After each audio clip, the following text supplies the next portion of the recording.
Hello, हाँ जी, आवाज़ आ रही है? जी सर यस सर, आ रही है। ओके, कोई क्वेश्चन है डिस्क्रीट वेरिएबल्स में से और उनके प्रोबेबिलिटी मैथ्स फंक्शंस और उनके डिस्ट्रीब्यूशन फंक्शन, जिसको क्यूमुलेटिव डिस्ट्रीब्यूशन फंक्शन भी कहते हैं। सर सर पेज नंबर 24 है ना, वहाँ पे ज़रा जाइएगा। 124 124 जी। सर ये जो गिवन फंक्शन होगा इसको हमेशा हम e की पावर x के बराबर लेंगे। जो गिवन फंक्शन है, नहीं, उसकी उसकी बात नहीं है। उस फंक्शन में ना ये सीरीज इन्वॉल्व थी। जो आपको मैथ्स फंक्शन क्वेश्चन में दिया गया ना 2a की स्टेटमेंट में, जो मैथ्स फंक्शन आपको दिया ना, ये वाला मैथ्स फंक्शन। इस मैथ्स फंक्शन जी में सर। जो इसमें जो टर्म आ रही है ना, lambda i over i factorial, ये lambda i over i factorial का जो समेशन है ना, ये असल में बन जाता है एक्सपोनेंशियल फंक्शन। तो यहाँ पे क्योंकि ये इस फॉर्म में है, इस वजह से इसकी सीरीज को सम करते वक्त यहाँ पे एक्सपोनेंशियल अपीयर हो गया। अगर यहाँ पे ये नीचे फैक्टोरियल ना होता या ऊपर एक्स की पावर आई या लैम्डा की पावर आई ना होता, तो फिर ये सीरीज एक्सपोनेंशियल के फॉर्म में नहीं बननी थी, फिर इसको किसी और तरीके से सम करना पड़ना था, राइट? जी सर, कुछ जनरल फॉर्म नहीं है कि यानी उसी की चीज़ के बराबर ही हम लेंगे, कुछ ऐसा? नहीं नहीं, जनरल इसमें यही है ना कि आपको जब फंक्शन दिया है जी, कि ये जी वो सी तो वो तो हम इसको लैम्डा देख के आई, करेंगे ना, वो तो हम इसको देख इसको कर देख के गेस कर, करके करेंगे। जी, जी बिल्कुल, तो फंक्शन के हर बार भी देख के हर करना होगा हमें। जी हर बार उसको देख के, तो जो सीरीज को सॉल्व करने के लिए जिस चीज़ की ज़रूरत पड़ेगी उसको हमें यूज़ करना पड़ेगा। तो यहाँ पे क्योंकि ये सीरीज जब इसकी बनाई है हमने, तो क्योंकि यहाँ पे वो एक्सपोनेंशियल बन रहा है, तो इस वजह से एक्सपोनेंशियल हमने यूज़ कर लिया। अगर किसी और तरीके से सीरीज सम करनी पड़ती है तो हमें उस तरीके से करनी पड़ेगी। तो ये हर क्वेश्चन के हिसाब से चेंज हो सकता है कि आपको वहाँ पे सीरीज सम करते वक्त क्या रूल अप्लाई करना पड़ सकता है। ठीक है, लेकिन कॉम्प्लेक्स फंक्शन ज़्यादा नहीं होते जी हैं। सर। जो मैथ्स फंक्शन होते हैं यूजुअली वो बस एक या दो पैरामीटर्स की फॉर्म में ही डिफाइन होते हैं, सिंपल होते हैं, ज़्यादा मुश्किल नहीं होते। ओके तो सर। ये है एक एग्जांपल इसकी। ओके, सर हम ट्रिग्नोमेट्रिक फंक्शंस को भी दे सकते हैं क्या प्रोबेबिलिटी में? Very good. ट्रिग्नोमेट्रिक फंक्शंस को आप दे सकते हैं सिर्फ उस केस में, प्रोबेबिलिटी में, जब उनके जो वो पॉइंट्स होंगे डोमेन के, उन पे जो वो ट्रिग्नोमेट्रिक फंक्शन अपने आंसर्स देगा उसका आंसर सम 1 होना चाहिए। ठीक है, क्योंकि साइन और जो कोसाइन है 0 से 2 पाई के दरमियान, उनका आंसर क्योंकि -1 और 1 के दरमियान में रहता है, तो इस वजह से ये फंक्शन भी यूज़ किए जा सकते हैं trigonometric function probability maths function के तौर पे। लेकिन इनकी जो फंक्शनल वैल्यूज हैं, ये वाली, ये कितनी वैल्यूज मैं सम करूं तो आंसर 1 बनेगा। अगर तो दो जगह पे भी 0.5 आ गया, जो कि आपको पता है यहाँ बीच में 0.5 आता है 1, तो वो तो दो वैल्यूज पे ही 1 आंसर दे लेगा, तो उसके बाद कोई और पॉजिटिव प्रोबेबिलिटी की गुंजाइश नहीं रहेगी। इसलिए ये इतना कॉमन नहीं है, क्योंकि जब ये आंसर देगा तो इसके कुछ आंसर्स ही ऐड करके बड़ी जल्दी जो है वो 1 सम कर लेंगे। तो इस वजह से इन फंक्शंस पे हम आमतौर पे प्रोबेबिलिटी मैथ्स फंक्शन नहीं बिल्ड करते हैं। ठीक है, प्रोबेबिलिटी मैथ्स फंक्शन जिन पॉइंट्स पे बिल्ड करते हैं वो बड़े छोटे होते हैं। ये जो लैम्डा की power I over i factorial है, ये आई की बड़ी वैल्यूज के लिए बिल्कुल अप्रोक्सीमेटली 0 के करीब आंसर देता है, तभी तो इसकी सीरीज कन्वर्जेंट होती है। ठीक है ना, कन्वर्जेंट सीरीज का आपको याद है ना रूल? सीरीज कन्वर्जेंट होने के लिए जरूरी है कि ith टर्म की लिमिट 0 हो। तो ये 0 को कन्वर्ज कर रही है इसकी लिमिट, तभी इसकी सीरीज किसी सम को कन्वर्ज कर रही है। तो बड़ी वैल्यूज वाले जो फंक्शंस होते हैं वो फिर हम मैथ्स फंक्शन के तौर पे नहीं लेते, वो सूटेबल नहीं रहते, वो बड़े प्रोबेबिलिटीज देते हैं। लेकिन फिर भी स्पेशल केस में डिफाइन किया जा सकता है इस तरह का फंक्शन जो कि ट्रिग्नोमेट्रिक हो, लेकिन वो सिर्फ साइन कोस या ओनली डिफरेंस जिनकी वैल्यूज 1 के दरमियान में रहती हैं, और सिर्फ उतनी वैल्यूज आप ले सकते हैं जितनी वैल्यूज का सम 1 हो जाए। समझ आ रही है ना? स्पेशल मैनुअली मतलब डिफाइन कर सकते हैं इस तरह से। यस अच्छा सर। जी, अब हम देखेंगे, ओके ओके गुड, अब देखेंगे कि ना कि एक्सपेक्टेड वैल्यू जो है वो किसी चीज़ की क्या होती है। एक्सपेक्टेड वैल्यू बिल्कुल सिमिलर कॉन्सेप्ट है जिस तरीके से आप एवरेज निकालते रहे हो।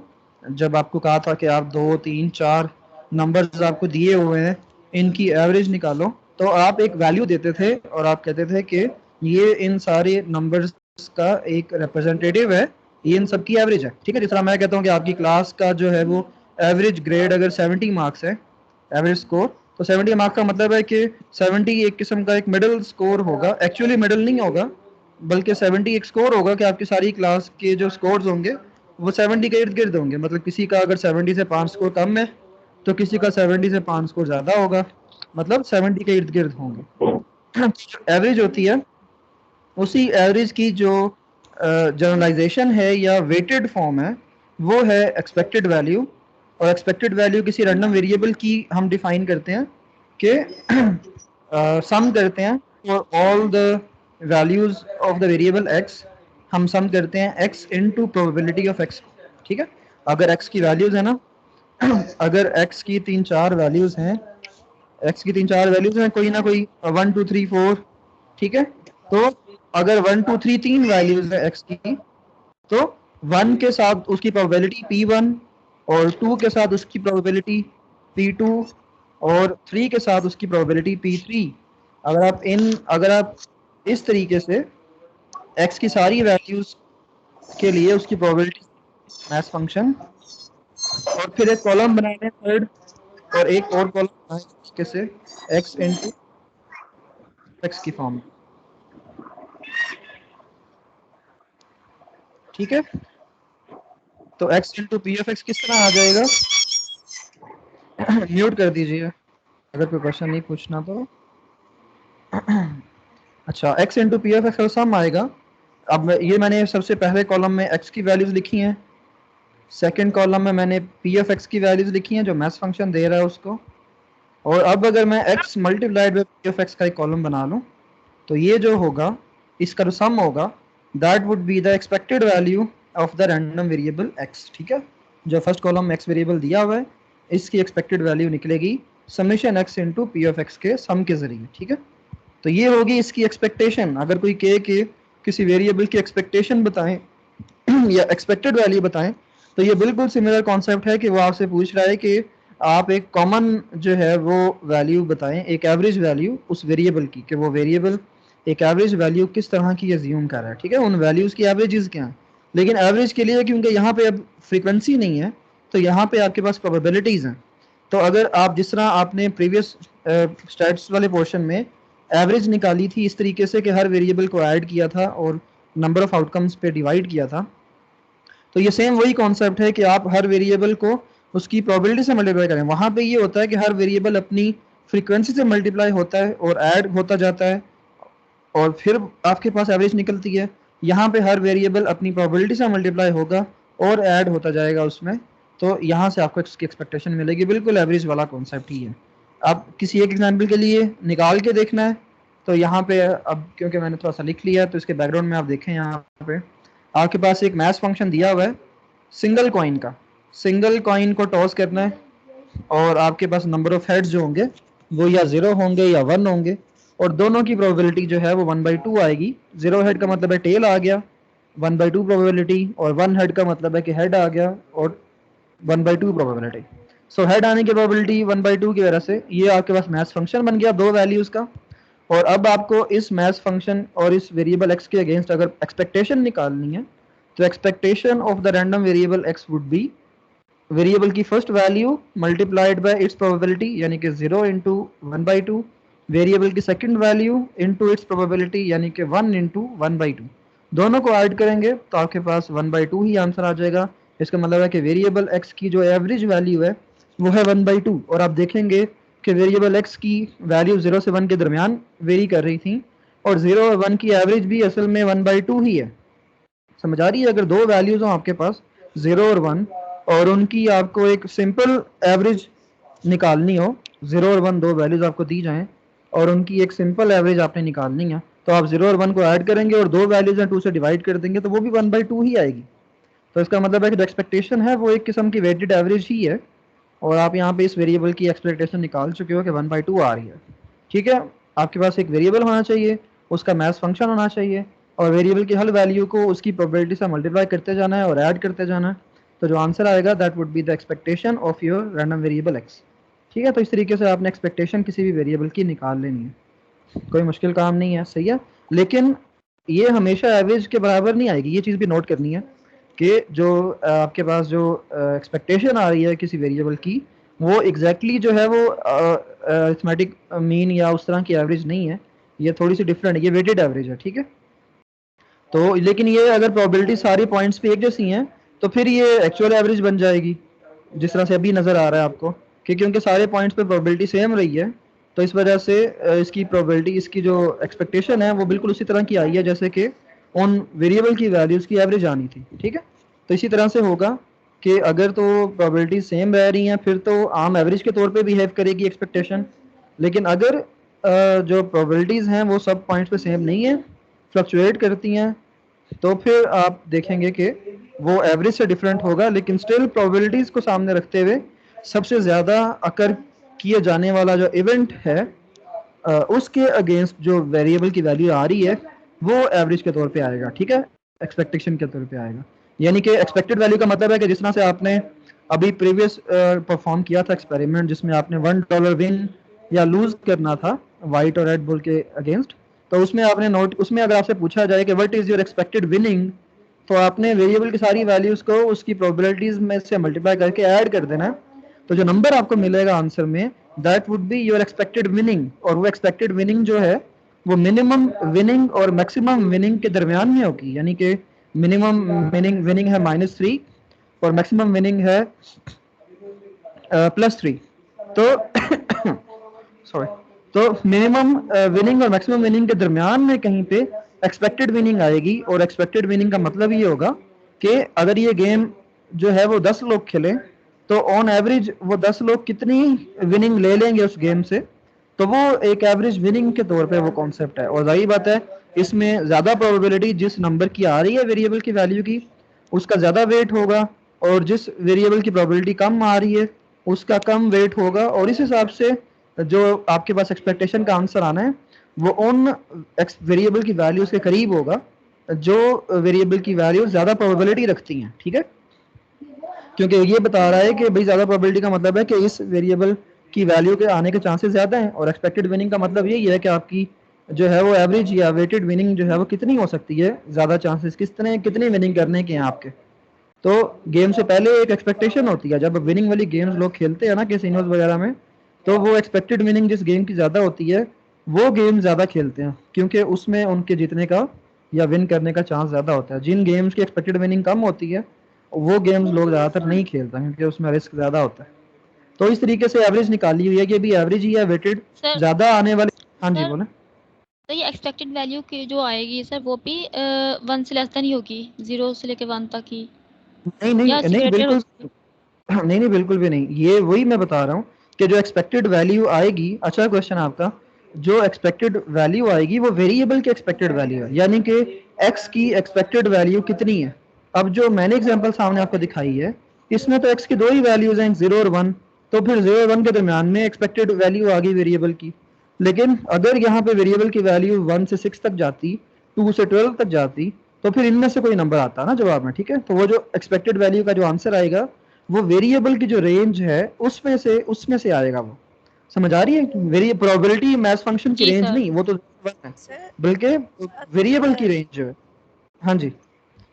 सर जो हम लोगों ने पोकर हैंड वाली एग्जांपल की थी उसमें हमारे पास प्रोबेबिलिटी आ रही थी 0.009, इस तरह हाँ कुछ जी। चल रहा था, तो हमने उसको 100 से मल्टीप्लाई किया था तो हमारे पास 0.9 जो है ना चांसेस हो गए थे। तो इसी तरह यहाँ पे हमने रैंडम वेरिएबल से मल्टीप्लाई करना है जहाँ पे हम 100 से करते होते थे। हाँ जी बिल्कुल, यहाँ पे यही काम है। वहाँ पे आपने वो तो है ना बिल्कुल, वो जो कॉन्सेप्ट था वो ये था कि आप किसी भी इवेंट को जब आपने निकाला है, इवैल्यूएट किया है प्रोबेबिलिटी, तो आप उस प्रोबेबिलिटी को विजुलाइज करने के दो तरीके हैं कि एक आप कह दो कि प्रोबेबिलिटी 0.009 है, और दूसरा आप कह दो कि 0.009 या 0.9% चांसेस हैं कि ऐसा होगा।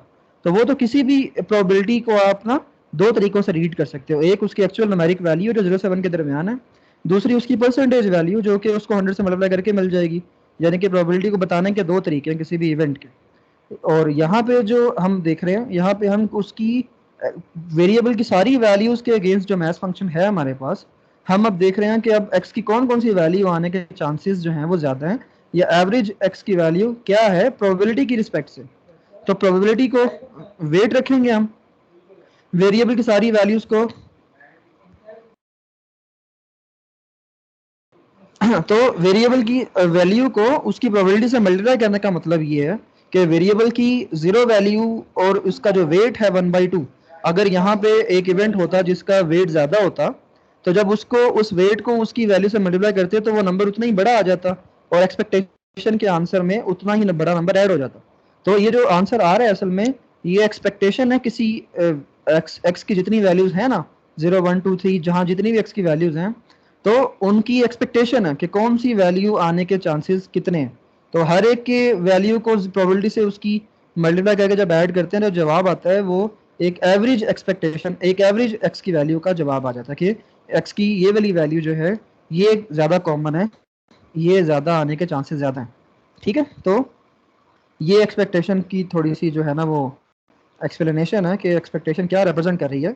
वेटेड एवरेज है ये, ठीक है, और इसका जो आंसर होगा वो एक्स की जो वेरिएबल की जो डोमेन है कि एक्स की वेरिएबल की वैल्यू कहाँ से कहाँ तक वेरी कर सकती है, तो उसके दरमियान में आंसर आएगा।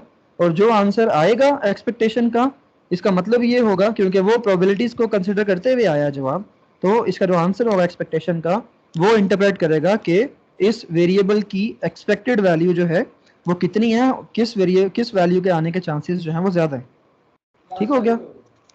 तो इस तरीके से एक्सपेक्टेशन को जो है वो एक्सप्लेन करना। अब आपने जो ऊपर वाला एक्सपेरिमेंट देखा है उसमें दोनों वेरिएबल की वैल्यूज थी, दो वेरिएबल की वैल्यूज थी 0 और 1, और उनकी प्रोबेबिलिटीज थी 1/2 और 1/2 सेम। तो जो एक्सपेक्टेशन आई थी वो उसकी दोनों वेरिएबल्स की एक्चुअल अपनी एवरेज के बराबर आ गई थी। ठीक है, यानी कि एक्सपेक्टेशन और जो एवरेज है अरिथमेटिक वाली वो दोनों सेम हो गई थी। अब यहाँ पे देखें, जब दोनों प्रोबेबिलिटी सेम नहीं है, 0 आने के चांसेस हैं 1/3 और 1 आने के चांसेस हैं 2/3। सही है। अब यहाँ पे देखो कि किस वेरिएबल की दो वैल्यूज हैं 0 और 1, तो किसके आने के चांसेस ज्यादा हैं? 1 आने के चांसेस ज्यादा है ना। सो आप देख रहे हो कि अब जो है वेरिएबल की जो एवरेज असल में थी 0 और 1 दो वैल्यूज अगर मैं लूं, तो 0 और 1 दो वैल्यूज की जो एवरेज है वो तो आ रही है 1/2। सही है ना, 1/2 एवरेज दे रहा था वेरिएबल, अरिथमेटिक एवरेज जो थी, और सेम प्रोबेबिलिटी के केस में वही एवरेज आई थी ऊपर। लेकिन अब आपने देखा है कि 0 आने के चांसेस कम है और 1 आने के चांसेस ज्यादा हैं, तो जो एक्सपेक्टेशन आएगी वो 0 से दूर होगी और 1 के करीब होगी। तो आप देख रहे हो कि एक्सपेक्टेशन की वैल्यू क्या आई है, एक्सपेक्टेशन की वैल्यू आई है 1/3। अब 2/3 हाँ, 1 की लेकिन ये जो 2/3 है आपने इसको इस तरह से इंटरप्रेट नहीं करना कि ये 1 आने की प्रोबेबिलिटी 2/3 है, बल्कि आपने कहना है कि जो x की वैल्यू 0 से 1 के दरमियान वेरी कर रही है, तो उसमें जो ज्यादा आने के चांसेस हैं वो x की वैल्यू 2/3 के ज्यादा चांसेस है, और वो ये कि 0 और 1 के दरमियान में क्योंकि था वेरिएबल तो इस वजह से वो 1 के चांसेस क्योंकि ज्यादा थे, तो आपकी प्रोबेबिलिटी, आपकी जो एक्सपेक्टेशन थी वो जो एक्चुअल एवरेज थी दरमियान में, तो उसके बजाय वो 1 वाली साइड पे शिफ्ट हो गई। यानी कि वैसे एवरेज 1/2 आनी थी, लेकिन क्योंकि 1 के चांसेस अब ज्यादा हो गए हैं तो थोड़ी सी 1/2 से यानी कि 0.5 से 1 के तरफ शिफ्ट हो गई है, तो वो है असल में 2/3 पे आके वो आंसर आया उसका, यानी कि 60.67 के इक्वल आया एक्सपेक्टेशन। तो ये असल में जो एक्सपेक्टेड वैल्यू है एक्स की, ये है 0-1 के दरमियान में, क्योंकि वेरिएबल 0 से 1 के दरमियान वेरी कर रहा है। तो इसका आंसर आपने ये नहीं समझना कि ज्यादा चांसेस वाला जो वैल्यू है वेरिएबल की उसकी प्रोबेबिलिटी के बराबर अगर आपको लगता है कि आ जाएगा जवाब, तो ये भी गलत है। इसका एक्सपेक्टेशन का जवाब जो है वो किसी एक प्रोबेबिलिटी के जवाब के बराबर नहीं आएगा जो हाईएस्ट प्रोबेबिलिटी है, बल्कि ये एक्स की उन वैल्यूज को कंसिडर करेगा जिनकी प्रोबेबिलिटी ज्यादा है, और उन वैल्यूज की एवरेज से एक नंबर आपको देगा उनके दरमियान में, ठीक है, उनके करीब। तो इस तरीके से जो है ये एक्सपेक्टेशन कैलकुलेट होगी कि एक्सपेक्टेशन मींस कि सर इन सबको हम सम करेंगे और सम करने के बाद जो हमारे पास आंसर आएगा वो उनके पास जो मैक्सिमम वैल्यूज होंगी उनमें से ही कोई होगा आंसर। हाँ, वो जो आंसर होगा वो जो x की मैक्सिमम प्रोबेबिलिटी वाली वैल्यूज हैं, उन जो x की वैल्यूज है ना जिनकी प्रोबेबिलिटी ज्यादा है, x की उन वैल्यूज की के दरमियान में होगा, कहीं एग्जैक्ट उनके बराबर आना भी जरूरी नहीं है। अब देखो ना, x की वैल्यू या 0 थी या 1 थी, तो यहाँ पे एक्सपेक्टेशन ऑफ x 2/3 आ गई है, जो कि x की कोई वैल्यू नहीं है, बल्कि x की उस वैल्यू के करीब है जिसकी प्रोबेबिलिटी ज्यादा है। समझ आ रही है इस बात की? जी सर। तो इस आपने ये ना हो कि आप ये समझते रहें कि क्योंकि x की वैल्यू 0 और 1 ही है तो एक्सपेक्टेशन ऑफ एक्स या 0 आनी चाहिए या 1 आनी चाहिए। अगर ये एक्स की वैल्यूज के दरमियान वेरी करता है तो असल में एक्स की वैल्यूज के दरमियान कंटिन्यूस तरीके से वेरी करेगा और ये उस जगह पे जाके ठहरेगा जहां पे उसके इर्द गिर्द ज्यादा अकर करने वाले एक्स की वैल्यूज होंगी, यानी कि एक्स की वो वैल्यूज जिनकी प्रोबेबिलिटी ज्यादा होगी उनके दरमियान में कहीं पर जाके ये रुक जाएगा, जो भी इसका सम है उसकी वैल्यू। अब आप देखेंगे आपने जितने एक्सपेरिमेंट अभी तक किए हैं आप में आपके पास सबकी जो है वो एक्स की वैल्यूज भी हैं और आपके पास उन सब की मैथ फंक्शंस भी हैं। तो करना आपने क्या है, आपने सिर्फ यही करना है ना कि आपने उन सारे मैथ फंक्शंस में x इंटू पी एक्स को कैलकुलेट कर लेना, आपके पास एक्सपेक्टेशन आ जाएगी। राइट, समझ रहे हैं ना? तो आप उन जितने एक्सपेरिमेंट आपने अभी तक किए हैं जिनमें आपके पास मैथ फंक्शन मौजूद हैं, आप उन सब में x को p ऑफ x से मल्टीप्लाई करके ऐड करते जाएं और हर वेरिएबल की अपनी वैल्यूज कहां से कहां तक वेरी कर रही हैं और उसकी एक्सपेक्टेड वैल्यू को कंपेयर करें कि एक्सपेक्टेशन कहां पे जाके आई है आपके पास, और वो जो एक्सपेक्टेशन होगी आप नोट करें कि वो एक्सपेक्टेशन वहां पे है या एक्स की उन वैल्यू के करीब है जिनके आने के चांसेस ज्यादा थे। ठीक है? अब यहाँ पे फिर से ओके वेरी गुड। अब यहाँ पे देखें, यहाँ पे फिर से एक और उसने फंक्शन लिया है और इस केस में भी सारी प्रोबेबिलिटीज जो है वो सेम है। ये है एक डाइस रोल किया हुआ है, ठीक है? तो जो भी नंबर आया है डाइस में, डाइस की वैल्यू जो भी आई है तो लेकिन प्रोबेबिलिटी सबकी सेम है। तो आप देखें कि यहाँ पे जो एक्सपेक्टेशन आएगी वो असल में डाइस की अपनी आने वाली वैल्यूज की अरिथमेटिक एवरेज ही होगी, क्योंकि यहाँ पे सारी की सारी प्रोबेबिलिटीज तो सेम आ गई हैं, तो वो इफेक्ट नहीं करेंगी एक्सपेक्टेशन को कि एक्सपेक्टेशन इस वक्त एक आम एवरेज के तौर पे ही आएगी। तो अब आप देखें आपने क्या किया, एक्स की वैल्यू 1 आ सकती है, 2 आ सकती है, 3, 4, 5 या 6 आ सकती है और हर एक की प्रोबेबिलिटी 1/6 है। तो आपने एक्स की हर वैल्यू को उसकी प्रोबेबिलिटी से मल्टीप्लाई किया और फिर आपने इन सबको ऐड कर दिया, तो आप देखेंगे 7/2 आंसर आ रहा है और 7/2 जो है वो आता है 3.5। ठीक है?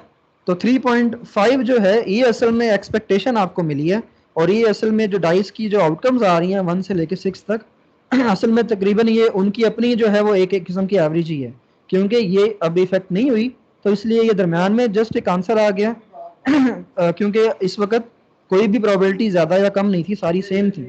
तो इस वजह से प्रोबेबिलिटी ने कोई रोल प्ले नहीं किया एवरेज को एक्सपेक्टेशन की तरफ जो है वो मूव करने में कोई रोल प्ले नहीं किया। यहाँ पे होता ना कि आप देखते हैं कि 3 या 4 के आने के चांसेस ज़्यादा हैं, तो फिर आप देखते हैं कि 3 और 4 के दरमियान में रहती है प्रोबेबिलिटी। अगर यहाँ पे कोई ऐसी चीज़ होती है जिसमें 6 के आने के चांसेस ज़्यादा होते तो आप देखते हैं कि प्रोबेबिलिटी की एक्सपेक्टेशन जो है वो 5 और 6 के दरमियान आ गई है। और अगर यहाँ पे ऐसे होता कि 1 आने के चांसेस ज़्यादा होते तो आप देखते हैं कि प्रोबेबिलिटी 1 या 2 के करीब आ गई है एक्सपेक्टेशन जो है। ठीक है? तो अब आप यहाँ पे देखें, यहाँ पे क्योंकि प्रोबेबिलिटी ने इफेक्ट नहीं किया है, सो प्रोबेबिलिटी तो एक्सपेक्टेशन जस्ट एक 1 से 6 तक की जो भी वैल्यूज थी वेरिएबल की उनके दरमियान में आ गए, यानी कि 3.5। समझ रहे हैं इसको? जी सर। ओके जी sir. Okay very good. Question वगैरह पूछते रहें जब भी कोई चीज़ कंफ्यूज करे क्योंकि ये जो है टॉपिक्स आप कर रहे हो ये बिल्कुल इंडिपेंडेंट टॉपिक है, प्रीवियस टॉपिक्स जो हैं उनसे इन्फ्लुएंस नहीं हो रहा, ये थोड़ा बहुत रिलेट कर रहा है इंटरप्रिटेशंस के हवाले से लेकिन जो है डिफरेंट चीज़ है ये। तो अगर आपको अभी ये फार्मूला समझ आ रहे हैं अप्लाई करना तो कोई मुश्किल काम नहीं है। मैथ्स फंक्शन दिया हो, वेरिएबल की वैल्यूज दी हो, तो जस्ट आपने x into P of x का सम कर देना है तो वो एक्सपेक्टेशन आ जाएगी। लेकिन फिर से वही बात कि मैं फिर से डिमांड यही करूँगा कि आप एक्सपेक्टेशन फाइंड करें और साथ में एक्सपेक्टेशन की वैल्यू को जो है वो इंटरप्रेट भी करें कि ये एक्सपेक्टेशन क्या डिफाइन कर रही है। तो वहाँ पे अब कोई स्टूडेंट कहता है कि ये एक्सपेक्टेशन जो है ये एक प्रोबेबिलिटी है, तो वहाँ पे मैं उसको नंबर काट लूँगा उसके, क्योंकि एक्सपेक्टेशन एक प्रोबेबिलिटी नहीं है। तो एक्सपेक्टेशन जो है वो वेरिएबल की वैल्यूज में से एक नंबर है, ठीक है, जिस नंबर के जो है वो चांसेस एक्सपेक्टेशन जो है वो ज़्यादा है।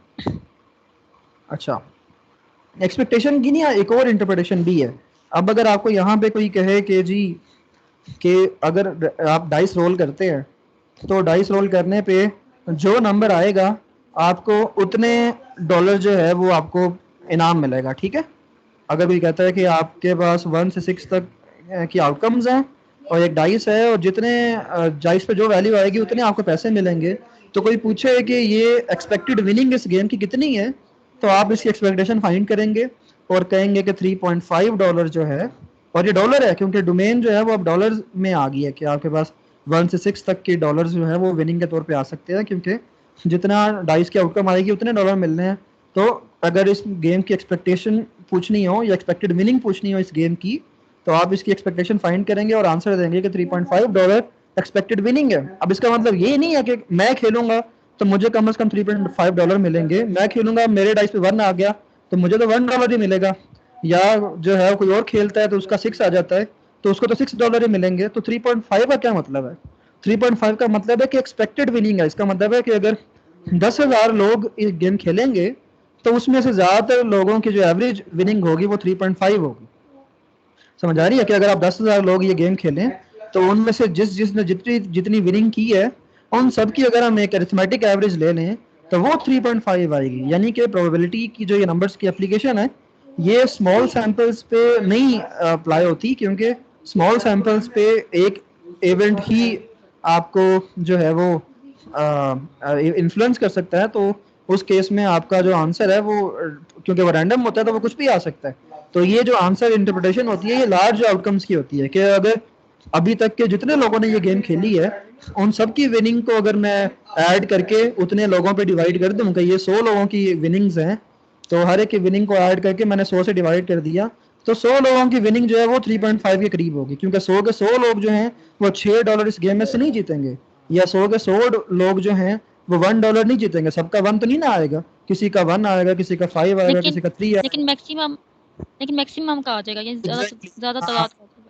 बिल्कुल बात ये है कि जो एवरेज होगी वो तो दरमियान में आ जाएगी, क्योंकि कुछ लोगों का 1 आएगा, कुछ का 6 आएगा, कुछ का 2 आएगा, कुछ का 5 आएगा, कुछ का 3 आएगा, कुछ का 4 आएगा। तो जब एवरेज विनिंग आप देखेंगे तो वो तकरीबन 3.5 बन रही होगी। लेकिन फिर से लार्ज सैंपल पे ये वैल्यू नजर आएगी, लेकिन एक बंदा अगर खेल रहा है तो जरूरी नहीं उसका 3.5 ही आए। तो एक्सपेक्टेशन का जो आंसर है उसको इंटरप्रेट करना कि एक्सपेक्टेड वैल्यू जो है वो 3.5 है, इसकी इंटरप्रिटेशन ये है कि इस गेम की एक्सपेक्टेड विनिंग 3.5 है कि अगर इसको ज़्यादा लोग खेलें तो उनकी एवरेज विनिंग जो है वो 3.5 हो जाएगी। लेकिन आपका ये गेम खेल के 3.5 विनिंग लेना ज़रूरी नहीं है, लेकिन चांसेस हैं कि क्योंकि ज़्यादातर लोगों की 3.5 विनिंग हो चुकी है इस गेम में, तो इसलिए आपके भी चांसेस हैं कि आपकी भी इतनी विनिंग कम से कम हो जाएगी, लेकिन फिर भी ज़रूरी नहीं है। तो ये गेम्स क्योंकि चांसेस भी होती हैं तो फिर यही देख रहे होते हैं कि चांसेस जहाँ ज़्यादा हैं वहाँ पे वो चांस ले लिया जाता है, लेकिन स्टिल वो चांस ही होता है, वो रिस्क ही होता है। ओके, तो इस तरीके से जो है ये एक्सपेक्टेशन निकालना बहुत आसान काम है, लेकिन आपने एक्सपेक्टेशन के जो आंसर आया उसको इंटरप्रेट करना है कि यह आंसर क्या रिप्रेजेंट कर रहा है उस एक्सपेरिमेंट के हवाले से। इसी तरह एक और एक्सपेरिमेंट ले लें एग्जाम्पल 3b के अंदर, कि अगर ये कहता है कि we say that I is an indicator variable for the event A। Indicator function जो है वो कैलकुलस में बहुत कॉमन यूज़ होते हैं, रियल में भी यूज़ होते हैं, टोपोलॉजी में भी यूज़ हुए हैं। ये इंडिकेटर फंक्शन या इंडिकेटर वेरिएबल जो होते हैं ये वो फंक्शन होता है जो किसी चीज़ की इंडिकेशन करता है कि ये चीज़ यहाँ पे है। डिरिचलेट फंक्शन जो रियल में या टोपोलॉजी में मुख्तलिफ एग्जाम्पल्स के तौर पे आपको दिया जाता है वो इंडिकेटर फंक्शन है रैशनल नंबर्स का, कि रैशनल नंबर्स होंगे तो 1 जवाब देगा और अगर कोई नंबर रैशनल नहीं है तो उस पर 0 जवाब देगा। तो इसका मतलब है कि वो उस टाइप के नंबर को इंडिकेट कर रहा है। तो इसी तरह अगर आपने indicator function of the event A अगर डिफाइन करना है तो ये एक ऐसा फंक्शन होगा, उसको आई कह लो क्योंकि वो इंडिकेटर है, आई से इंडिकेटर। और इंडिकेटर फंक्शन जो है वो अगर ए का इंडिकेटर है तो वो वैल्यूज जो कि ए में हैं उन पे आंसर 1 देगा, और वो वैल्यूज जो ए में नहीं है उन पे आंसर 0 देगा। तो इसका मतलब है कि ये वेरिएबल जो है ये ए की इंडिकेशन कर रहा है। ठीक है, डोमेन में जो वैल्यूज सेट ए में हैं उन पे आंसर 1, और डोमेन में वो वैल्यूज जो ए के कॉम्प्लीमेंट में है यानी कि ए में नहीं है उन पे आंसर 0। तो इंडिकेटर फंक्शन जो है वो किसी भी सेट की इंडिकेशन करता है। अब आपने expectation of this indicator function find करनी हो तो आप क्या करेंगे, वेरिएबल की वैल्यू मल्टीप्लाइड बाय उसकी प्रोबेबिलिटी की वैल्यू। ठीक है, तो अब आप देखेंगे ए की प्रोबेबिलिटी क्या होगी कि ए की वैल्यूज जो हैं प्रोबेबिलिटी ऑफ ए के पूरा का पूरा जो सेट ए है वो अगर मैं चूज कर लूँ अपने वेरिएबल के लिए तो प्रोबेबिलिटी जो है वो उसका मतलब है उसकी 1 की बात हो रही है, और 0 का मतलब है 0 आने की प्रोबेबिलिटी वो है 1 माइनस पी ऑफ ए। अब यहाँ पे होगा यूं ही ना यहाँ पे यूं ही होगा ना कि जो पॉइंट्स ए में हैं वो कुछ प्रोबेबिलिटी यूज करेंगे क्योंकि उनमें फंक्शन ने जो है वो 1 आंसर दिया हुआ है, और जो पॉइंट्स ए में नहीं है उनके लिए जो प्रोबेबिलिटी होगी वो 0 होगी, क्योंकि वहाँ पे फंक्शन ने 0 आंसर दिया हुआ है, तो 0 मल्टीप्लाई हो जाएगा फिर वहाँ से। ठीक है, तो जब आप इसको ऐड करेंगे सबके लिए कि 0 मल्टीप्लाइड बाय प्रोबेबिलिटी ऑफ 0 और 1 मल्टीप्लाइड बाय प्रोबेबिलिटी ऑफ 1, तो इसको जब ऐड करेंगे तो ये पी ऑफ ए ही जवाब आ जाएगा इसका। ठीक है, एक्सपेक्टेशन जो है इसकी वो प्रोबेबिलिटी ऑफ ए, यानी कि इवेंट ए की जो टोटल प्रोबेबिलिटी है वो उसके बराबर आ जाएगा।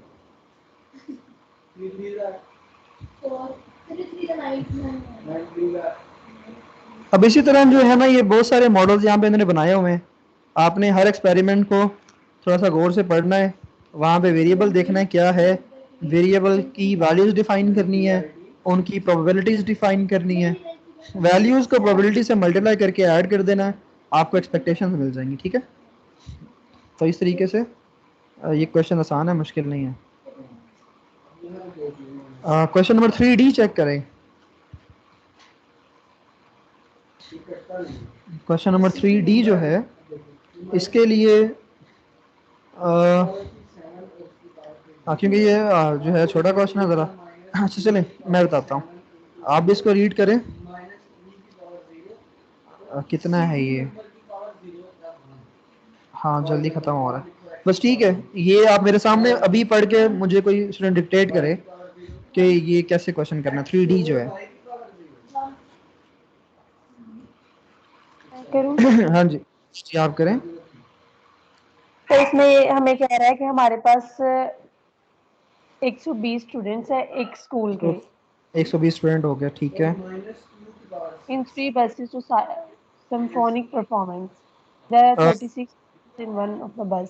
अच्छा, तो ये कह रहा है कि हम लोग 3 buses हैं और 120 स्टूडेंट्स हैं। सही हो गया, 3 बसेस में 120 स्टूडेंट्स आ गए। तो मैं बसेस बना देता हूँ, आप आगे पढ़ें, इन्फॉर्मेशन मुझे बताएं अगली क्या है। वो कह रहा है कि हर बस में there are 36 student in one of the, इनमें से एक बस में 36 स्टूडेंट्स हैं, दूसरी में 40 हैं और तीसरी बस में 44 हैं। ठीक है, तो ये 120 पूरे हो गए। यस, चलो जी ये भी हो गया, आगे वो कह चलेंगे। रहा है when the buses arrive one of the 120 student is randomly chosen। मतलब जब अब बसें स्टार्ट हुई हैं तो उसके बाद हम लोगों ने 120 में से एक स्टूडेंट को चूज किया है रैंडमली। ठीक हो गया। Let X denote the number of students on the bus of that randomly chosen student। अब वो कह रहा है कि इनमें से हम लोगों ने X शो कर रहा है उस स्टूडेंट को जो हमने रैंडमली चूज किया है, तो हमने उसकी नहीं प्रोबेबिलिटी नहीं, फाइंड करनी हाँ एक्स क्या डिनोट कर रहा है? है। रैंडमली जो स्टूडेंट चूज किया है उसको दोबारा पढ़ें। X denote the number of student on the bus of that, sorry, X उस बस को डिनोट कर रहा है जिसमें से हमने रैंडमली वो स्टूडेंट चूज किया है। एक्स उस बस को भी नहीं कर रहा, उस बस में नंबर ऑफ स्टूडेंट्स को कर रहा है। आप लोग तसल्ली से लाइन पढ़ के उसको सही तरीके से ट्रांसलेट करें। एक्स जो है जिस बस एक्स, क्योंकि 120 स्टूडेंट्स में से कोई एक स्टूडेंट आपने ले लिया, अब वो स्टूडेंट किस बस में से आया है, एक्स जो होगा वो उस बस में से नंबर ऑफ, उस बस के नंबर ऑफ स्टूडेंट्स होंगे। ठीक है, तो एक्स की कितनी वैल्यूज हो सकती हैं फिर बताएं? एक्स वेरिएबल कितनी वैल्यू अज्यूम कर सकता है? 3, कौन सी? एक तो 44, एक 40 और एक 36। बिल्कुल सही, क्योंकि ये number of students in the bus है, क्योंकि एक्स तो 3 तरह के नंबर ऑफ स्टूडेंट्स होंगे बसेस में, 3 बसेस में, तो एक्स जो है वो इन तीनों में से कोई एक वैल्यू एज्यूम करेगा। ठीक है, चलें जी अब बताएं जरा, अब अगर आपने अपने क्वेश्चन के आगे फाइंड एक्सपेक्टेशन ऑफ एक्स। ठीक हो गया, तो यानी कि आपने अब फाइंड करना है इन तीनों एक्स की वैल्यूज की प्रोबेबिलिटीज, क्योंकि एक्स की वैल्यूज तो आपको मिल गई कि एक्स की वैल्यू है 36, 40 और 44।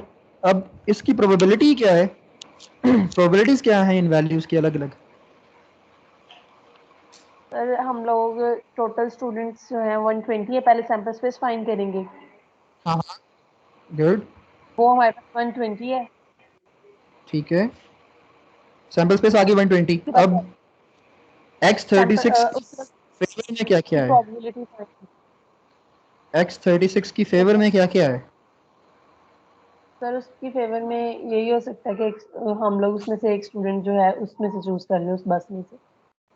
वो 36 तो over वो तो चूज हुआ है ना। अब आप ये देख रहे हो कि x की वैल्यू 36 आने के कितने वेज हैं, वही न्यूमरेटर में रखेंगे ना कि x की वैल्यू 36 किस किस तरीके से आ सकती है, तो कैसे जवाब आएगा इसका, बताएं जरा। सर एक ही केस में आ सकती है कि हम उसमें से तो कोई इसका भी जवाब तो इसका जवाब 1/1, तो इसका जवाब 1/120 होना चाहिए था अगर एक ही केस में आएगा इसका जवाब। अगर तो x की वैल्यू 36 आने का एक ही केस है तो फिर उसकी प्रोबेबिलिटी 1/120 होनी चाहिए थी, तो ये 36/120 कैसे आ गई। कोई और स्टूडेंट ट्राई इट करे मींस ना। चलें आप पूरी करने हमारे बात पास बताएं, 36 करने वेज बात होंगे। कैसे, कौन से वेज हैं वो 36, कोई सर एक हर वेज बताएं ना, कोई 2-3 वेज बताएं। चलें क्योंकि अब सर अगली हम स्टूडेंट की बात। हाँ जी बोलें। क्योंकि सर हमने रैंडमली चूज करना है 36 में से, तो हर स्टूडेंट जो होगा वो उसके चांसेस 120 इक्वली में लाइकली होंगे, हम क्योंकि 120 हर में स्टूडेंट गलत चूज नहीं करना, हर 120 स्टूडेंट में से। मतलब हाँ 36 स्टूडेंट जो हैं वो 36 स्टूडेंट जब हमारे पास फर्स्ट पॉसिबिलिटी है कि हम बस को चूज कर ले रैंडम, हाँ, अब आपका आंसर ठीक है, अब म्यूट कर तो दीजिए, मुझे आवाज वापस आ रही है। अच्छा चलिए आप बात पूरी 120 कर लें। 120 स्टूडेंट्स में से हमने 36 अब जो है वो एक बस में लेने थे, तो 36 को चूज करने की जो पॉसिबिलिटी है वो इक्वली लाइकली है, क्योंकि हाँ ये मैटर नहीं करता कि कौन सा स्टूडेंट पहले इस बस में आ रहा है। आपकी आधी बात ठीक है लेकिन फर्स्ट हाफ एम्बिगुअस है, आपने 36 स्टूडेंट्स नहीं चूज करने, मैंने अंडरलाइन किया है ऊपर और उसमें क्लियर लिखा हुआ है कि one of the 120 students is randomly chosen. तो जब आप एक स्टूडेंट चूज कर रहे हो 120 में से, तो ये अगर 120 की टोटल पॉपुलेशन है तो इसमें से मैं एक स्टूडेंट चूज करता हूँ ये वाला, और ये 120 में से एक स्टूडेंट है, और अगर ये स्टूडेंट बस नंबर 1 में था, सर ठीक फिर है, वो तीनों सर बसों उसके में फिर से एक एक चांसेस लेना होगा उसके ना चांसेस रैंडमली। हाँ। सर तीन उसके बसेज है फिर ना, ये तीन चांसेस बसेस है में से कि 1 स्टूडेंट्स लेंगे हम। किंजा को पूरी करने दें बात जरा, ठीक है समन आप भी सही कह रही हैं, किंजा पूरी कर लें बात यही वाली। हर स्टूडेंट जो है ना वो हाँ वन ऑफ असल द में 120 स्टूडेंट है, तो वन हर एक की प्रोबेबिलिटी जो होगी वो 1/120 होगी। हाँ तो असल में हाँ अब 36 बात, को जब चूज करेंगे तो 36/120 आएगा। Very very good very good, अब आपका आंसर बिल्कुल कंप्लीट हो गया। जो मैं कह रहा था कि एम्बिग्विटी नहीं होनी चाहिए, असल में 20 स्टूडेंट्स बसेस के अंदर डिस्ट्रीब्यूट हुए हुए हैं, तो अब मैं ये करूंगा कि मैं हर स्टूडेंट को चेक करूंगा कि अगर मेरा यहाँ पे एक स्टूडेंट चूज कर लेता हूँ मैं, अगर मैं ये वाला स्टूडेंट चूज कर लेता हूँ, यहाँ से सेकंड बस है, ये तरतीब से देखें तो पहले 1 नंबर बस है, फिर 2 नंबर बस है, फिर 3 नंबर। तो अगर मैं पहले बस में से चूज कर लेता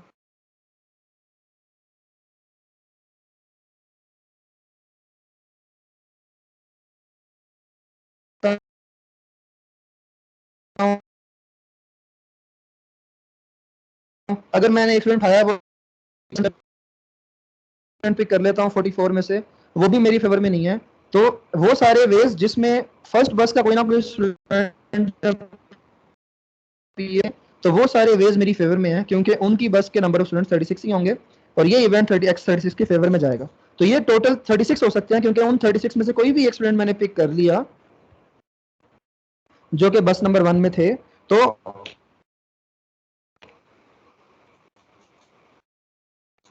उन 36 से कोई भी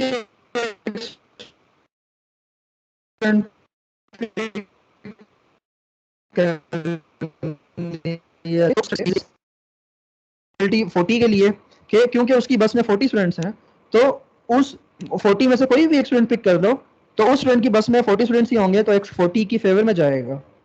तो इसका मतलब है कि 40 स्टूडेंट्स में से कोई भी पिक कर लिया जाए तो 40 120, और इसी तरह 44 का है कि अगर 44 में से कोई भी एक स्टूडेंट पिक कर लिया जाए जो बस 3 में से आए हैं, तो उनमें से हर स्टूडेंट को पिक करने पे जो x की वैल्यू आएगी वो उस स्टूडेंट की बस में नंबर ऑफ स्टूडेंट्स होंगे, और वो सारे 44 स्टूडेंट्स वाली बस में आए थे, तो किसी को भी पिक कर लोगे तो x की वैल्यू 44 ही बनेगी। तो यहाँ से फिर x की फेवर में 44 आउटकम्स जाएंगी। तो ये 120 आउटकम्स डिस्ट्रीब्यूट हुई हैं 36 x की वैल्यू 36 के अगेंस्ट, 40 x की वैल्यू 40 के अगेंस्ट, और 44 x की वैल्यू 44 के अगेंस्ट। अब आप इन इसकी एक्सपेक्टेशन फाइंड करें तो 36 को उसकी प्रोबेबिलिटी 36 ओवर 120 से मल्टीप्लाई कर दें, यहाँ पे सिंप्लीफाई कर दिया उसने। 40 को 40 ओवर 120 से मल्टीप्लाई कर दें और 44 को 44 ओवर 120 से मल्टीप्लाई करके ऐड कर लें, तो आंसर देखें क्या आएगा। क्या आंसर आया ये, इसको इंटरप्रेट कौन करेगा आंसर को? सर इनके सम के बीच में से ही आ रहा है, जो मैक्सिमम है ना उसके किस? करीब करीब आ रहा है। ये 40 पॉइंट यानी 40 से आगे 44 के से पीछे तक। हाँ एग्जैक्टली, क्योंकि यहाँ पे x की 3 तरह की वैल्यूज थी, 36, 40 और 44। और फिर फर्दर ये कि क्योंकि 44 आने के चांसेस भी 44 और 120 बाकियों से ज़्यादा थे, तो आपका आंसर 36 से 44 के दरमियान जितने नंबर्स हैं उनमें से 44 की थोड़ा सा करीब है, ठीक है। और यहाँ पे क्योंकि 3 ही वैल्यूज हैं, तो 40 होने का मतलब ये है कि मिडिल वैल्यू जो कि 40 है उसके थोड़ा सा राइट पे हो जाए, तो ये 44 के करीब ही है। समझ रहे हैं इस बात को कि क्योंकि इसका मिडिल वैल्यू 36, 40 और 44 की मिडिल वैल्यू 40। देखो ना 36, 40 और 44 की अरिथमेटिक एवरेज कितनी बनती है, कोई बता सकता है मुझे? अरिथमेटिक मीन 36, 40 और 44 का 40 एग्जैक्ट 40 आएगा, क्योंकि 40 का 4, क्योंकि ये 36, 40 और 44 में 4 का डिफरेंस है, तो ये एग्जैक्ट दरमियान में 40 बनता है इनके। तो 40 एग्जैक्ट 40 जो है वो इन तीनों वैल्यूज की अरिथमेटिक एवरेज है। लेकिन क्योंकि 44 आने की प्रोबेबिलिटी 36 और 40 की प्रोबेबिलिटी से ज़्यादा है, तो जो एक्सपेक्टेड वैल्यू है वो थोड़ी सी 44 वाली साइड पे जाएगी। समझ आ रहे हैं ये डिफरेंस? अरिथमेटिक मीन का और एक्सपेक्टेशन का जो डिफरेंस है एक्चुअली वो क्या है कि वो जिन इवेंट्स की प्रोबेबिलिटी ज़्यादा होती है, एक्सपेक्टेशन उनकी तरफ शिफ्ट हो जाती है थोड़ी सी। ठीक हो गया? चलो कोई बना मुझे ये बताए फिर कि 44 की तरफ शिफ्ट तो हुई है, लेकिन बिल्कुल 0.2 यूनिट गई है वहां पे 40 से सिर्फ 0.2 का डिफरेंस आया ना 44 की साइड पे, तो 44 की तरफ ज्यादा क्यों नहीं गई? 3 तो वैल्यूज थी तो कम से कम 40.9 या सॉरी बल्कि 41, 42, 43 भी आ जाता, तो ये भी तो 40 के करीब है ना, 44 के करीब है। तो इनमें से कोई आंसर क्यों नहीं आया, बल्कि 40 से बिल्कुल थोड़ा सा राइट पे गया ये? तो इसकी क्या वजह है कि इतना कम डिफरेंस आया इसका? 44 की तरफ शिफ्ट हुआ है 40 से, ठीक है ना। एवरेज 40 थी ना, तो एवरेज अरिथमेटिक एवरेज जो है वो एक्सपेक्टेशन की तरफ 44 की तरफ शिफ्ट हुई है, और लेकिन बहुत थोड़ा डिफरेंस है उसकी वजह। क्योंकि सर हमने स्टूडेंट की जो रैंडम स्टूडेंट जो चूज़ किए हैं वो नंबर लार्ज है, इसीलिए हमारे पास वो एवरेज नंबर के जो है ना ज़्यादा करीब है। लास्ट स्टूडेंट होना आधा आंसर ठीक है, लेकिन कंप्लीट आंसर ये है इसका कि 44 की तरफ शिफ्ट ज्यादा तब होती ना जब 44 आने की प्रोबेबिलिटी से बहुत ज्यादा होती। 40 और 120 और 44 और 120 की प्रोबेबिलिटीज में कुछ ज्यादा फर्क नहीं है। आप देख रहे हो ये कि 40 और 120 का जो आंसर है और 44 और 120 का जो आंसर है, इनमें कितना फर्क है? इनमें कितना फर्क है? थोड़ा सा ही फर्क है ना। अगर देखो ना 40 आने की जो प्रोबेबिलिटी है 40 ओवर 120 और 44 आने की जो प्रोबेबिलिटी है 44 ओवर 120, इन दोनों प्रोबेबिलिटीज में भी तो बहुत थोड़ा सा फर्क है। तो इस वजह से कि 44 आने की प्रोबेबिलिटी ज्यादा है लेकिन 40 की प्रोबेबिलिटी से थोड़ा सा ही ज्यादा है, तो इस वजह से 40 से थोड़ा सा ही आगे गए हम 44 वाली तरफ। सही हो गया? बट सर इसमें थोड़ा फर्क क्यों है? थोड़ा फर्क क्यों है मतलब? यस 44 ओवर 20 है और इसकी 3 ओवर 10 है। हाँ 3 ओवर, आप 36 की प्रोबेबिलिटी को कंपेयर कर रहे हो 44 की प्रोबेबिलिटी से? जी सर। अब देखो ना मैथ्स फंक्शन हमने तो नहीं ना बनाया, जो एक्सपेरिमेंट हमें दिया गया है हमने उसी की प्रोबेबिलिटीज को इस्तेमाल करना है, और उस एक्सपेरिमेंट में 36, 40 और 44 की प्रोबेबिलिटीज 36 ओवर 120, 40 ओवर 120 और 44 ओवर 120 आई हैं, जिन तीनों प्रोबेबिलिटीज में थोड़ा थोड़ा ही फर्क है। तो अब जिस तरह का मैथ्स फंक्शन है एक्सपेक्टेशन उसी तरह की आएगी, कोई मैथ्स फंक्शन हमने अपनी मर्जी से तो नहीं बनाया, ठीक है। सब में बराबर अब क्यों नहीं है, ये 4 का फर्क आ रहा है, 36 से 40 और 40 से 44। सर ये तो बराबर नहीं, बराबर 4 का ही। 4 का फर्क है लेकिन बराबर थोड़ी है। 36 और 120 कैलकुलेटर से निकालें और 40 और 120 निकालें, 40 और 120 थोड़ा सा ज़्यादा है 36 और 120 की निस्बत, फिर 44 और 120 की वैल्यू देखें तो 44 और 120 जो है वो 40 और 120 से थोड़ा सा ज़्यादा है, तो तीनों अलग अलग वैल्यूज हैं, ठीक है, तीनों जी डिफरेंट सर। वैल्यूज होने की वजह से एक्सपेक्टेशन जो है वो 44 की तरफ गई है, लेकिन थोड़ा गई है, थोड़ा मूव हुई है। ये समझ आया मेन पॉइंट मैं बता रहा हूँ कि एक्सपेक्टेशन जो है वो एवरेज होती है, लेकिन होती है, और एक्सपेक्टेशन में जो है वो प्रोबेबिलिटी रोल प्ले करती है कि जिस वेरिएबल की वैल्यू के अकर करने के चांसेस एक्सपेक्टेशन उसकी तरफ मूव करती है। समझ आ गई है ये बात? जी सर।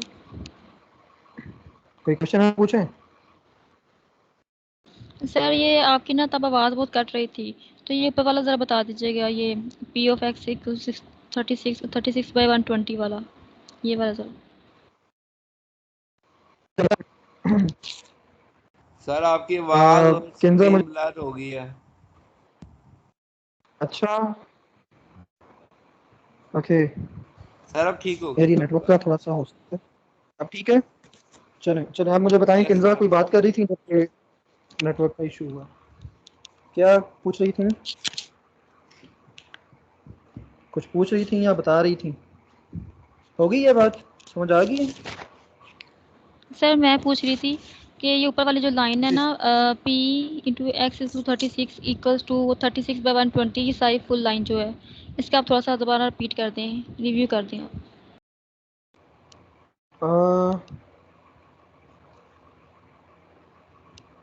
एक मिनट, ये कौन सी P36, ये जो ये वाली जो लाइन है मैथ्स फंक्शन वाली?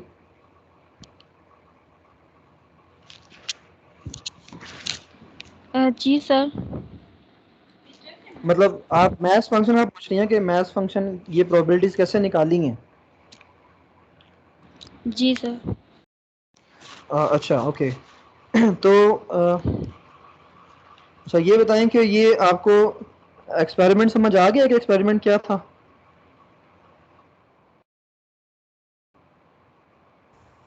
यस सर लग ही गया है।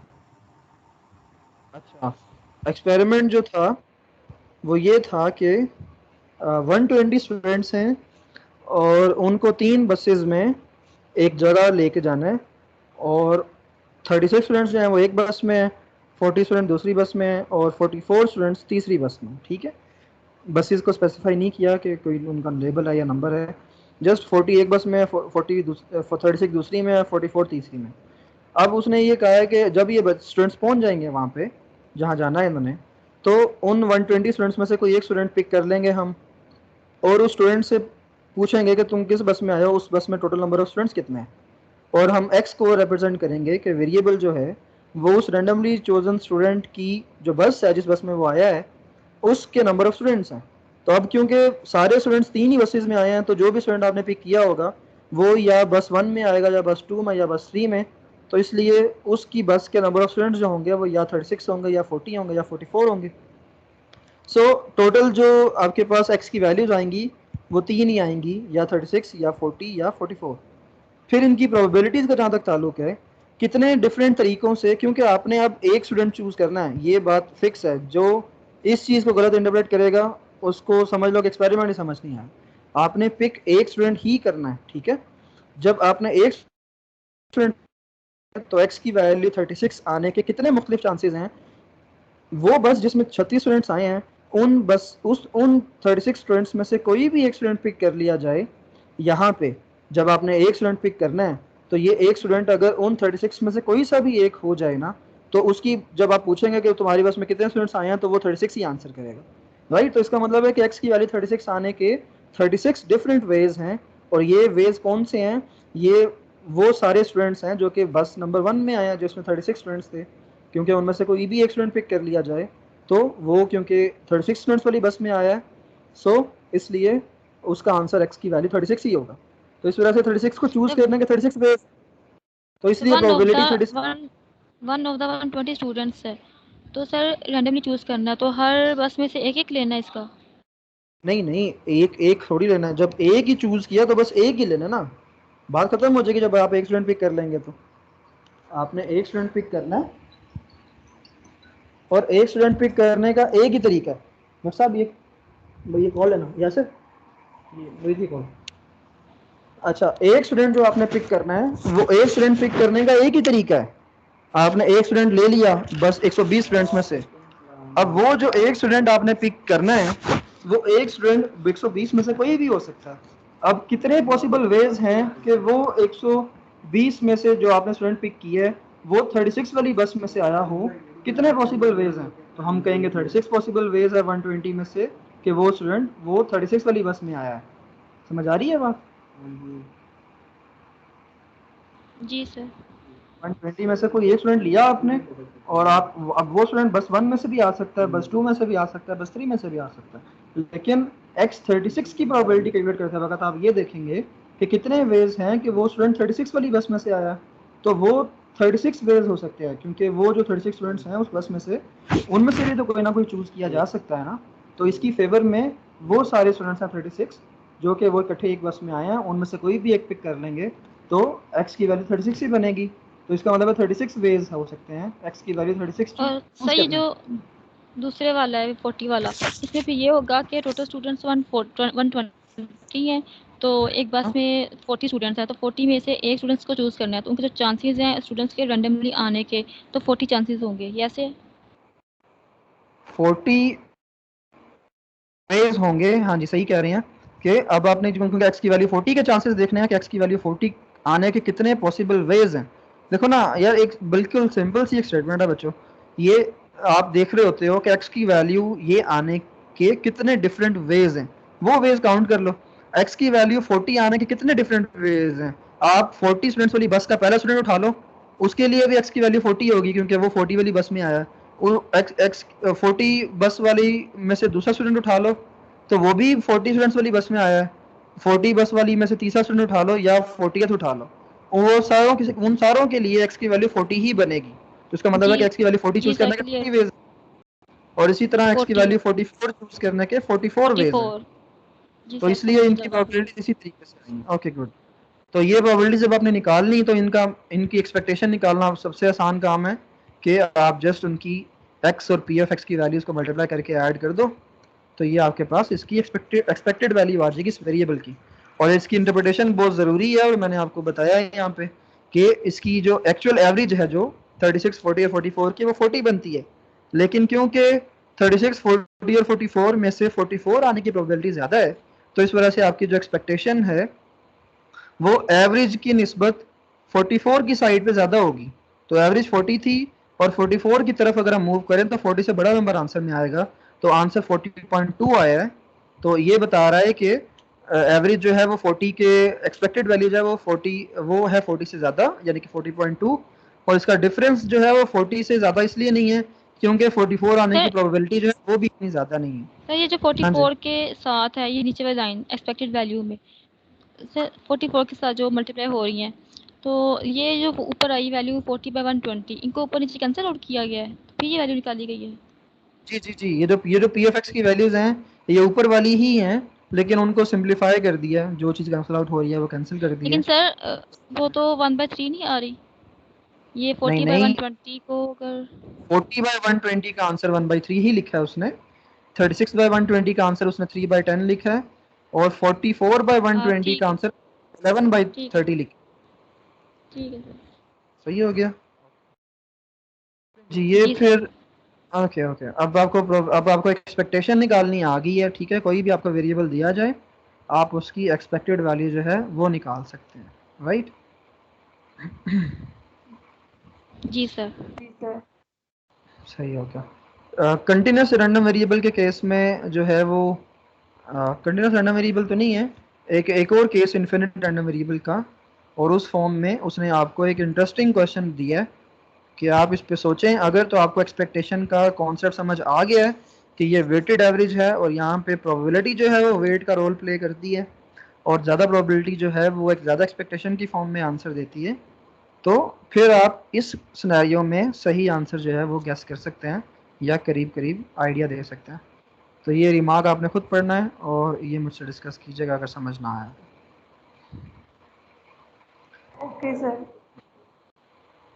अच्छा जी, अब जो है नेक्स्ट सेक्शन, इसमें भी सेम पुराना वाला काम ही है, लेकिन क्योंकि अभी उसने एक्सपेक्टेशन आपको सिर्फ निकालना सिखाई है, तो लास्ट सेक्शन में उसने सिर्फ चंद वैल्यूज़ और उनकी एक्सपेक्टेशंस जो हैं वो आपको निकाल के दिखा दी।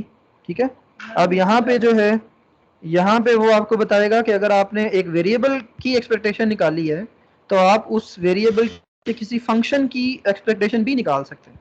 ठीक है, यानी कि अगर मैं कह दूं कि मेरे पास रैंडम वेरिएबल x है और मैंने रैंडम वेरिएबल x नहीं लेना, मैंने रैंडम वेरिएबल x का कोई फंक्शन लेना है और मैंने उसका मैथ फंक्शन और उसकी प्रोबेबिलिटीज़ और उसकी एक्सपेक्टेशन स्टडी करनी है, तो ये भी किया जा सकता है। लेकिन अब क्वेश्चन ये कि अगर आप एक वेरिएबल लेते हैं, उसका मैथ फंक्शन तो हम बना चुके हैं पहले, लेकिन अगर मैं उस वेरिएबल का कोई फंक्शन लेता हूँ तो उसका मैथ फंक्शन कैसे बनाएंगे। ठीक है, तो ये आपका नेक्स्ट काम है और ये बिल्कुल नया टॉपिक है, तो मैं चाह रहा हूँ इसको नेक्स्ट लेक्चर में शुरू किया जाए। आज काफ़ी जो है वो कर लिया आप लोगों ने काम, और इसको आपने अच्छे तरीके से अभी तक स्टडी कर लेना है। सिर्फ ये एक एग्जाम्पल 4A आप पढ़ लीजिएगा एडवांस में, ताकि नेक्स्ट लेक्चर में जब मैं कोई बात शुरू करूं तो आपको आइडिया हो कि हम क्या बात कर रहे हैं। ठीक है, तो यहाँ तक का काम आपने कर लेना है। ठीक है, समझ आ रही है? अच्छा, हाँ चलें, ठीक है। और कोई क्वेश्चन वगैरह हो तो बताएं मुझे। आज के ओवरऑल जो टॉपिक्स किए हैं आसान टॉपिक्स थे और मज़े के भी थे, तो इसलिए आप लोगों ने ये रिवाइज कर लेने हैं एक बार, ताकि आपको ये समझ आ जाए। और पेपर में आप लोग एक्सप्लेनेशन नहीं देते और मैं मार्क्स काट लूँ तो फिर आप कहते हैं कि जी ये ज़्यादा मार्क्स काट लिए गए हैं, तो इसलिए एक्सप्लेनेशन जो है वो देनी होती है। एक्सप्लेनेशन के बगैर आपका जवाब आधा होता है, कंप्लीट आंसर नहीं होता आपका, तो इसलिए एक्सप्लेनेशन दिया करें आंसर में। एक्सप्लेनेशन ना देने का मतलब है आपको चीज़ नहीं आती है आपको, और चीज़ ना आती है और फिर आप कहेंगे मार्क्स नहीं सर आए, तो ये बात नहीं है। सर एक्सप्लेनेशन हम थ्योरी फॉर्म में दे सकते हैं ना? थ्योरी फॉर्म में, आर्ग्यूमेंट्स की थ्योरी फॉर्म में, बिल्कुल जी जी, जी सर। आर्ग्यूमेंट्स देने होते हैं, जिसमें अभी मैं हर चीज़ को एक्सप्लेन कर रहा हूँ कि प्रोबेबिलिटी इतनी क्यों आई है या एक्सपेक्टेशन इतनी क्यों आई है, और फिर फर्दर ये कि एक्सपेक्टेशन एवरेज के बराबर क्यों नहीं आई है, एवरेज से कम या ज़्यादा क्यों आई है। तो ये वो डिस्कशन की बातें होती हैं जो अगर आप एक्सप्लेन करें तो ये बताती हैं बातें कि आपको उस चीज़ का कॉन्सेप्ट क्लियर है। ठीक है, तो अभी आप इस यहाँ तक की चीज़ों को एक बार रिवाइज़ कीजिएगा। अगर आपको यहाँ से कोई मसला हो किसी चीज़ में तो वो आप मुझसे क्वेश्चंस पूछ सकते हैं ग्रुप में, अगर वीक के दरमियान में पूछने हैं, अदरवाइज लेक्चर में पूछ लीजिएगा। जी जी सर अपने लास्ट लेक्चर में असाइनमेंट का कह रहे थे आपने कहा था क्वेश्चन सेंड करेंगे ग्रुप में, आपने किए ही नहीं। वो किस सेक्शन में से थी असाइनमेंट, याद है सर कुछ? प्रीवियस सेक्शन में जो हमने पढ़ा हुआ था लास्ट सर क्लास सर में। हमारी 3.4 था असाइनमेंट 4 से 5 साल में पहले हो चुकी है। हाँ जी, सर तो इसका मतलब ये नहीं है 3.4 कि था सर एक अच्छा, आध और भी होगी तो सर नुकसान। मुझे 3.4 था इंडिपेंडेंट इवेंट्स और रैंडम वेरिएबल्स 4.1, इन दोनों अच्छा में से अच्छा आपने कहा अच्छा, था दो एग्जांपल्स देंगे आप या कोई हाँ क्वेश्चंस। हाँ हाँ जी हाँ जी हाँ जी हाँ जी, बस वही हुआ कि मैं फिर से वो भूल गया उस लेक्चर के बाद। तो चलो अब मुझे याद आ गया, अब मैं ना आज लेक्चर के बाद कोशिश करता हूँ। अगर आज भी मैं लेक्चर के बाद याद ना रहे, क्योंकि अभी मेरा फिर एक लेक्चर है, तो फिर आप मुझे ग्रुप में मैसेज कर दीजिए तो मैं उसी टाइम जो है वो आपको क्वेश्चन जो है वो मॉडल में डाल दूंगा। ठीक है, ये क्वेश्चन आपकी ओके प्रैक्टिस के सर। लिए, हमारा ये नुकसान नहीं है इन क्वेश्चन का। हमारा नेक्स्ट वीक क्विज भी ले लें आप। हाँ जी, क्विज तो मैंने आपका जिनका मिस हुआ है उनका रीटेक के तौर पे मैंने एक क्विज और लेना है, तो वो क्विज जो है वो इस बार मैं कोशिश करता हूँ अब नए काम में से ही लिया जाए। ठीक है, तो नया काम जो है जी वो सर। आपका रैंडम वेरिएबल्स का और डिस्क्रीट रैंडम वेरिएबल्स का, दो टॉपिक्स आपके पिछले लेक्चर का रैंडम वेरिएबल्स और इस आज के लेक्चर का discrete random variables and expectations. तो ये दो तीन चीज़ें जो की हैं ना, इनमें से मैं रख लेता हूँ ताकि आपके नए टॉपिक्स रिवाइज भी हो जाएं और आपका क्विज भी एक हो जाए। ठीक है, ठीक है सर। Okay sir. ओके चलें, ठीक है, ये दो काम मैं कर दूंगा फिर आज। सर ये क्विज इस वीक होगा, आने इस वाली वीक, वीक? ये इस वीक के दरमियान में आप वही टाइमिंग पे हर बार क्लैश रहता है, तो आप देख लें, नुमान से डिस्कस कर लीजिए, तो नुमान मुझे टाइमिंग जो है वो कन्वे कर दिया करे। ठीक है नुमान, आप सर मुझे सर कोई टाइम जैसे सर जैसे देख लो कि लास्ट क्या वीक सर में हुआ है वैसे ही कर लें। मेरा तो यही ख्याल है, ठीक है मेरा सर, यही, आप वीक तो इसी वीक तरह पे आप रख लें, कोई बात।